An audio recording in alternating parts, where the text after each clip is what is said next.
E aí, pessoal, beleza? Galera, no vídeo de hoje eu vou passar para vocês um pouquinho, de uma série que eu tô querendo começar aqui no canal, que chama Eletrônica Didática, certo? Onde eu vou comprovar algumas constantes ou alguns fatos que nós sempre lemos nos livros e afins aí, certo? E que sempre, bate aquela dúvida, aquele famoso ver para crer, Então, hoje o vídeo vai ser bem interessante, porque hoje eu pretendo comprovar, galera, a corrente de fuga que surge nos diodos quando eles estão polarizados de forma reversa, certo? Ou a famosa IS, que nem o pessoal fala. Essa corrente IS, galera, ela é feita a partir de portadores minoritários, certo? E não de portadores majoritários como a corrente normal do diodo, digamos assim. Ok? Eu não estou pretendendo, galera, entrar muito em teoria aqui, certo? Só passar um básico, porque normalmente quem vai acessar esse tipo de vídeo aqui é que apenas quer ver se aquilo lá é real e etc. Mas como eu quero atender a todos vocês, com certeza, então eu vou explicar bem breve o que vai acontecer aqui, certo? O que nós estamos medindo, beleza, pessoal? E nós vamos direto fazer algumas contas e também para a prática, certo? Galerinha, acompanhem o vídeo então, porque esse fato é muito interessante e vai ser muito próximo da prática, certo? Quer dizer, da teoria, ok? Os valores nós vamos obter práticos vão ser tanto quanto dentro do que está previsto na teoria, beleza? Então, vamos lá, vem comigo! Então, galera, a estrela do nosso experimento de hoje vai ser esse componentinho aqui. Eu acredito que vocês já conheçam ele, certo? Eu vou dar uma passada bem por cima do que é o diodo, certo? É bem rápida mesmo. Como eu disse para vocês, meu foco hoje não é muito explicar o que é a polarização direta, o que é a polarização reversa. Hoje, o vídeo, o objetivo desse vídeo é só comprovar a ordem de grandeza da corrente de fuga que acontece na polarização reversa do diodo, certo? Então, acredito que vocês já devem conhecer a polarização direta, a polarização reversa, e hoje nós vamos comprovar apenas a ordem de grandeza de uma corrente que surge quando o diodo está polarizado reversamente, que é aquela uma que eu falei, que é feita por portadores minoritários, certo? Então, esse carinha é o diodo, pessoal, todos já conhecem, é um componente feito por material semicondutor. Aqui nós temos o terminal de anodo, o terminal de catodo, este é o símbolo dele. Temos esse tracinho aqui, pessoal, simboliza o catodo, certo? E num diodo real, num diodo prático, é um risquinho com uma cor diferente do corpo do diodo que está pintado nele e representa onde, qual terminal que é o catodo. Beleza? O diodo, então, ele é formado por duas regiões, ele é formado por uma junção PN, certo? A junção PN, galera, ela é feita de silício, porém cada substrato, o substrato P e o substrato N, é dopado com impurezas, certo? E essas impurezas podem ser átomos trivalentes, no caso da região P, e na região N, essas impurezas são átomos pentavalentes, certo? Os trivalentes aqui, quando fazem ligação covalente com o silício, deixam uma lacuna, certo? Que é um espacinho, O silício precisa de 4 átomos, 4 elétrons na ligação para ele ficar estável. Então, quando nós estamos ligando átomos trivalentes ao silício, vai ficar faltando um elétron, tornando ele positivo, certo? Essa região aqui vai ser mais positiva porque ele vai sempre estar precisando de um elétron ali naquela ligação covalente. Na região N é o contrário. O silício vai pegar 4 elétrons para ele e vai ficar sobrando um, porque ele está fazendo ligação com átomos pentavalentes, certo? Ou seja, esses átomos possuem 5 elétrons na camada de valência. Então, o silício vai ficar satisfeito e vai ficar sobrando um elétron, disponível, um elétron livre para a condução. Lacunas e elétrons, pessoal, são os portadores. A corrente que flui dentro do diodo é feita a partir dos portadores majoritários, certo? Os majoritários, galera, são as lacunas da região P e os elétrons da região N, certo? Quando nós polarizamos eles de forma direta, então, com positivo no anodo e negativo no catodo, nós vencemos a região de depleção, certo? Nós ionizamos a região de depleção, abrindo a condução do diodo e fazendo a circulação da corrente. De outra forma, nós também podemos considerar que nós estreitamos a região de depressão, fazendo com que o diodo passe a conduzir corrente, certo? Na polarização reversa, pessoal, onde nós colocamos negativo no anodo e positivo no catodo, o que ocorre é que nós aumentamos a região de depressão e os portadores minoritários de cada região são atraídos por esses potenciais, formando uma corrente muito pequena, certo? E o que são portadores minoritários, pessoal? Na região P, galera, não é porque ela é positiva, né? Nem nós falamos, não é porque ela é uma região P que ela não pode gerar elétrons livres, certo? Lembre que ela não é feita só dos átomos trivalentes, ela também tem silícios ali dentro.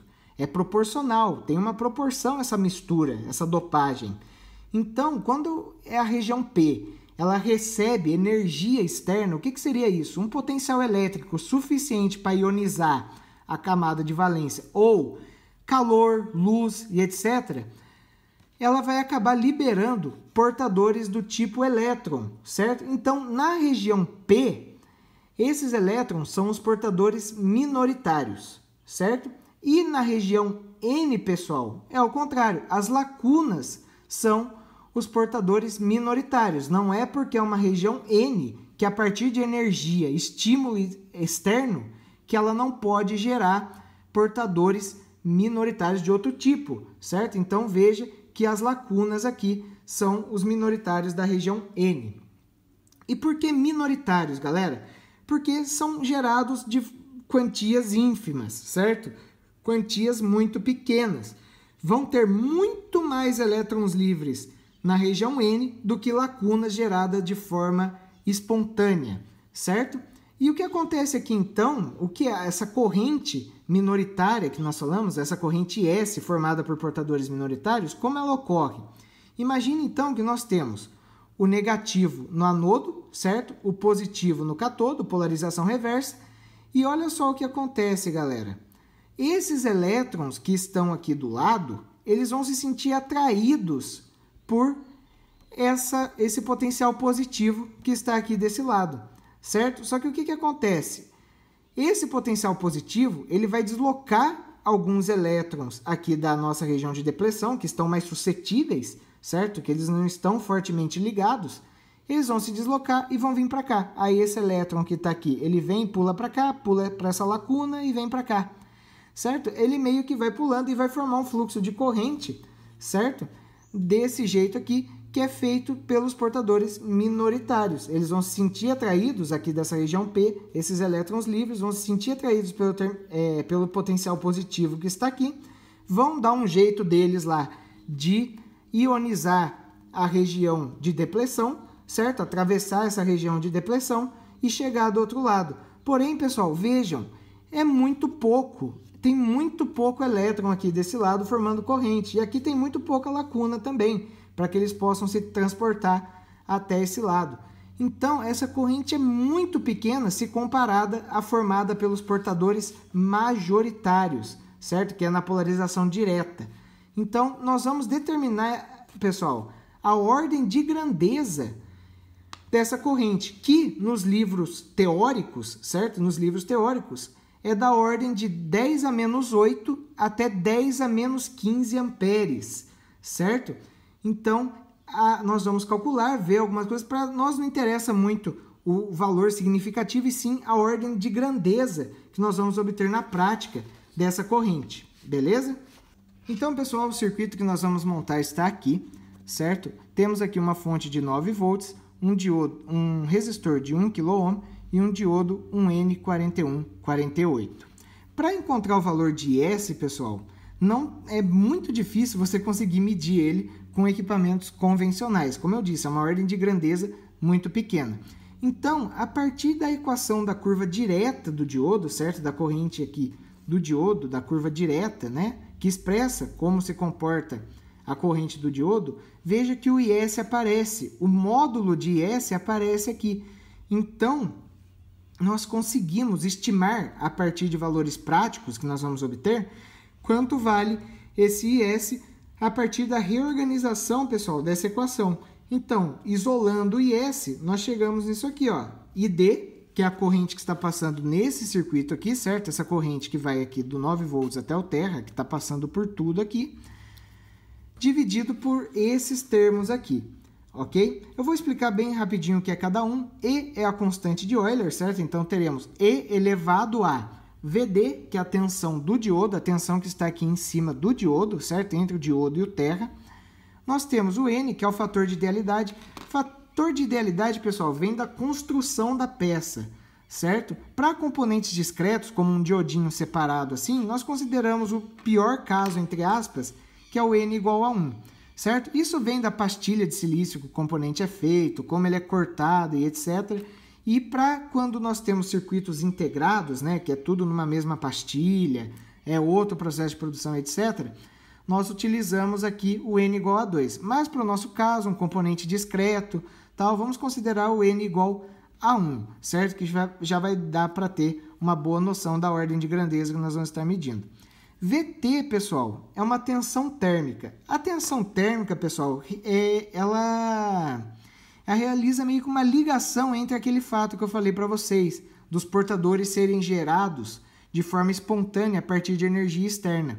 A tensão térmica, galera, é a energia térmica disponível para criar esses portadores, certo? Tanto no sentido direto, tanto no sentido oposto, no sentido reverso, de forma espontânea, certo? Então, é essa energia térmica aqui que é responsável por incidir sobre um elétron em valência e jogar ele para a banda de condução, deixando lá uma lacuna. É ela que cria, no caso, esses portadores de forma espontânea. E ela depende, então, da constante de Boltzmann, que eu representei por K aqui, da temperatura ambiente que o componente está em Kelvin e também da carga elétrica fundamental, certo? Então, é basicamente isso. Nós vamos usar todo esse equacionamento aqui, mas não é nada difícil. Beleza, pessoal? Aí é só medir os valores na prática e conseguiremos estimar, então, a ordem de grandeza de IS, certo? Que, como eu disse, está aí entre 10 a menos 8 e 10 a menos 15 amperes. Beleza? Como eu disse, eu não quero pesar muito na teoria, não quero pesar muito assim também na questão matemática, eu quero apenas comprovar essa ordem de grandeza. Beleza, pessoal? Senão o vídeo fica muito grande também, aí fica até chato de assistir. Beleza? Então, vamos para a prática, então. Circuitinho montado aqui, ó, eu coloquei esse capacitor em primeiro lugar. Ele não tem nada a ver com o nosso circuito, eu só coloquei ele para garantir que perto do nosso circuito aqui nós tenhamos uma tensão mais estável para fazer as medidas, certo? Coloquei então o nosso resistor de 1 kΩ aqui, uma conexão, o nosso diodo, um N4148 aqui, ó, veja até que eu destaquei lá, né? Então, esse risquinho aqui, ó, não sei se vocês estão conseguindo ver, simboliza o cátodo, ele está ligado aqui depois no terra, certo? Circuito bem simples, como eu disse, ó, tudo montadinho aqui, e agora nós vamos obter algumas constantes matemáticas primeiro, como a tensão térmica, certo? Que depende da temperatura que está aqui no meu laboratório, e depois nós vamos medir as tensões respectivas aí para o nosso circuito, as tensões, as correntes, etc. E calcular, por fim, o valor da IS e comprovar a ordem de grandeza dela. Beleza, pessoal? Então, vamos lá. Então, pessoal, calculei já algumas coisas aqui, certo? Eu calculei a tensão térmica para a temperatura ambiente hoje. Hoje está 30 graus aqui, então a tensão térmica deu um pouquinho maior do valor convencional que a gente usa, né? Que é 25 milivolts, ok? E agora vamos fazer as medidas, certo? Então, eu vou medir primeiro a nossa tensão de entrada da fonte, certo? Quanto nós temos aqui. Eu tentei deixar o mais próximo, pessoal, dos 9 volts, certo? Ó. Então, vamos lá, vamos medir aqui. Vamos jogar lá para os 9 volts. Eu vou deixar um pouquinho a mais, pessoal, porque às vezes ele varia até estabilizar. Então, 9.09 volts, certo? É a tensão de entrada. Agora, a tensão no diodo, em cima do diodo, aquele VD, 0.709, ok? Então, 0,709 volts, estou anotando aqui, já era, ó, 0,709 volts. E agora vamos medir a corrente, certo? Eu não vou desligar minha fonte, pessoal, para não dar muita variação na tensão, certo? Como eu só estou com esse equipamento aqui, então não tem como ficar monitorando toda hora. Então, não façam isso, certo? Se sempre forem lidar com corrente e tal, desliguem a fonte, façam tudo certinho. Eu estou fazendo aqui porque eu não vou fazer a medição, ficar controlando a fonte, certo? Então, mudei para corrente o nosso amperímetro aqui, não vou ligar e desligar a fonte, ó. Cessei a corrente aqui, não deu variação no voltímetro da fonte de bancada, então praticamente se manteve estável, certo? Vou ligar o amperímetro em série aqui, então deixa eu colocar ele aqui, deixa eu só colocar o voltímetro para cá, beleza? Então, primeiro terminal, segundo terminal. Não variou o voltímetro da fonte de bancada, então não tivemos uma mudança na corrente, certo? Em tese, não tivemos uma mudança de tensão da fonte, da nossa alimentação. Corrente estabilizou, veja só porque eu falei ela mudou, é assim mesmo. Ah lá, maravilha, 8,34 miliamperes. 8,34 miliamperes. Beleza, pessoal? Então, tá aí também. E já temos medido, então, tudo que nós precisávamos. A fonte ali não variou, beleza? Não tivemos uma variação. Se variou, foi muito significante. Ok? Então, tá ali, pessoal. A tensão térmica calculada. A nossa tensão do diodo, certo? Na polarização direta. A corrente ID, que é a corrente que está passando por esse circuito aqui. E agora eu vou calcular esses termos e voltar depois, com eles calculados. E por fim, o valor de S, onde nós vamos comprovar a ordem de grandeza, pessoal. Então vamos lá. Colocando aqui na calculadora, ó, o valor da nossa tensão do diodo. O N, que é aquela parte de baixo, é igual a 1, o coeficiente lá de idealidade. Então, ele igual a 1, eu não considerei aqui, porque vai ficar 1 vezes a tensão térmica. Então, temos a tensão do diodo dividido pela tensão térmica de 26 milivolts e 26,13 milivolts. Então, tiramos aqui 27,13, certo? Então, esse termo VD sobre NVT deu 27,13. 27,13. Pronto, anotado aqui, galera, ó, 27,13. Agora eu vou substituir esse termo aqui e calcular essa parte aqui, beleza, pessoal? E depois é só dividir a ID por esse valor e chegamos na IS, ok?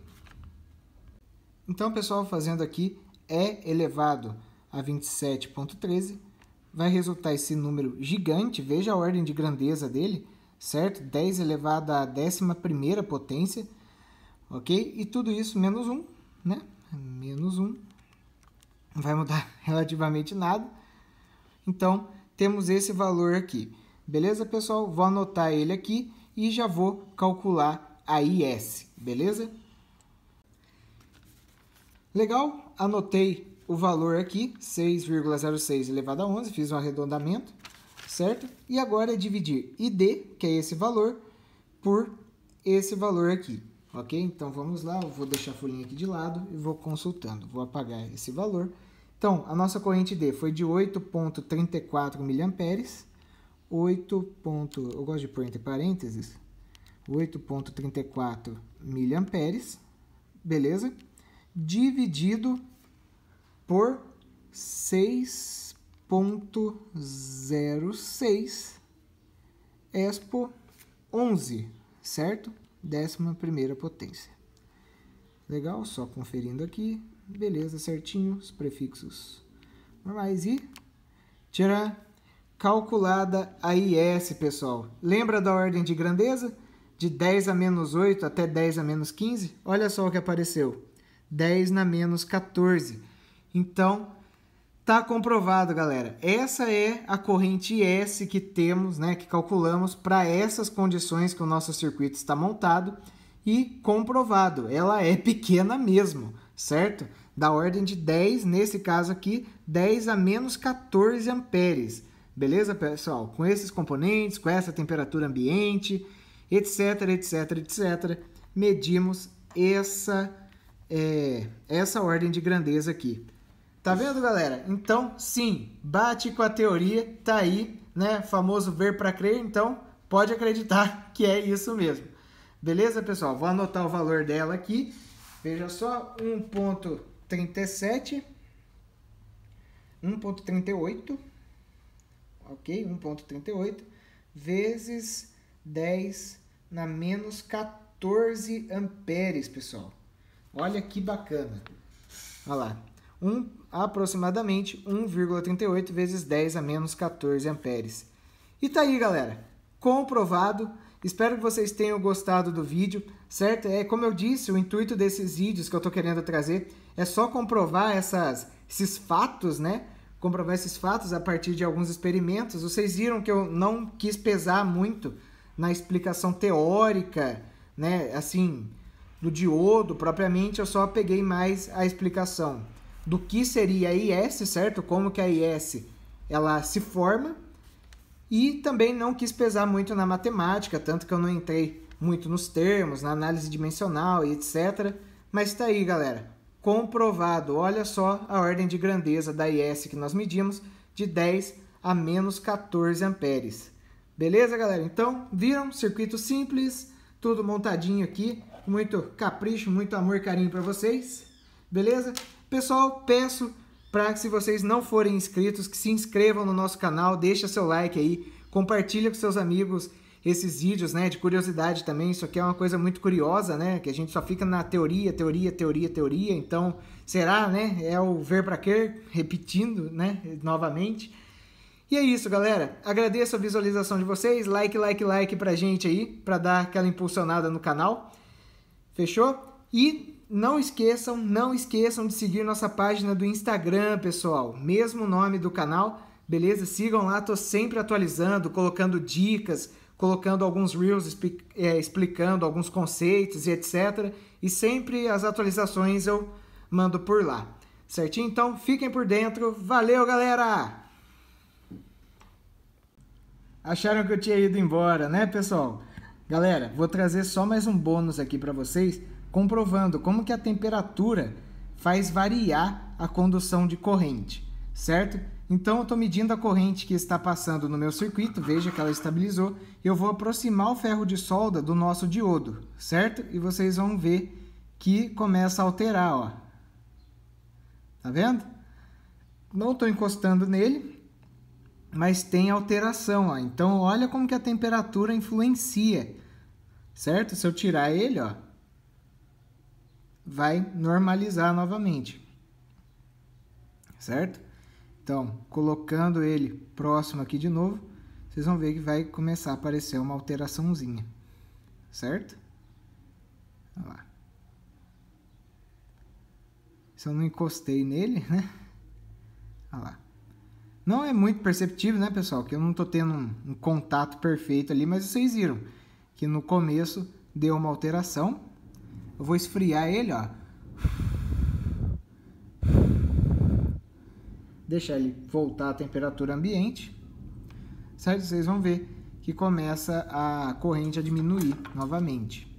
Mas viram, né? Viram que tem uma alteração, sim. Eu não tenho, né, um acoplamento térmico perfeito, ó. Tá vendo? Ó, tá começando a baixar de novo. O diodo, por sua vez, tá morninho, certo? Ele tá bem morninho, então pode ser por causa disso, ok? Mas viram, né, que a temperatura influencia na condução de corrente, ó. Voltou para 8,44. Vou aproximar o meu ferro aqui, ó. E teoricamente para ele subir. Olha lá, ó. Olha lá, tá subindo, ó. Olha só. Tá vendo? Então, viram como que altera a temperatura? Sim, pessoal. Ela altera nas características do circuito, ó. Se eu tiro o ferro, vai voltando para a condição de equilíbrio, né? Para onde meu circuito estava polarizado, né? Que era em torno desses 8,45, 8,44 miliamperes. Beleza, galera? Então tá aí, ó. Mais um bônus do vídeo. Se esse bônus eu acho que vale um like, hein? Beleza, galera? Valeu! Brigadão!